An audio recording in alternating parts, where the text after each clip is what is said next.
2000 সালের 23 ডিসেম্বর এই সেতুর ভিত্তিপ্রস্তর স্থাপন করেন বর্তমান প্রধানমন্ত্রী শেখ হাসিনা। 2001 সালে বিএনপি জামায়াত জোট সরকার ক্ষমতায় আসার পর সেতুটির নির্মাণ কাজ বন্ধ হয়ে যায়।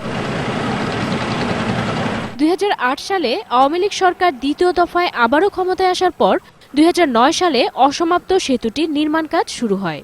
অবশেষে গেল বছরের 31শে ডিসেম্বর প্রায় 73 কোটি টাকা ব্যয়ে 391.491 মিটার দীর্ঘ ও 9.5 ফুট প্রস্থের সেতুর কাজ সমাপ্ত হয়। নানা প্রতিবন্ধকতা পেরিয়ে সেতুটি নির্মাণ করতে দীর্ঘ সময় লেগেছে। এরপরেও দাবি পূরণ হওয়ায় দারুণ খুশি এই অঞ্চলের মানুষ। আগে নৌকায় যাওয়ার সময় দেখা যায় অ্যাম্বুলেন্স নেওয়া যেত না, নয়তো রোগী নিয়ে টানাটানি করতে হতো, তখন সমস্যা হতো। দেশ বিদেশের লোকজন এসে বসে থাকতো খেয়াঘাটে, এখন আর খেয়া ভাড়া লাগবে না। এখন এই ব্রিজ খুব ভালো হবে। খুলনা, বাগেরহাট, পিরোজপুর, বরিশাল এই লাইনের অনেক লোকজন উপকৃত হবে। এই সেতুর উদ্বোধনের মধ্য দিয়ে উন্মোচিত হবে দক্ষিণ পশ্চিমাঞ্চলের পিরোজপুর, বাগেরহাট, ঝালকাঠি ও গোপালগঞ্জ জেলার মানুষের আর্থসামাজিক উন্নয়নের দ্বার। এই সেতুটি উদ্বোধন করা হলে পিরোজপুর এবং বাগেরহাট জেলা সহ পার্শ্ববর্তী আরও অন্যান্য জেলার জনগণ সরাসরি ঢাকার সাথে সড়ক যোগাযোগের সুবিধা পাবে।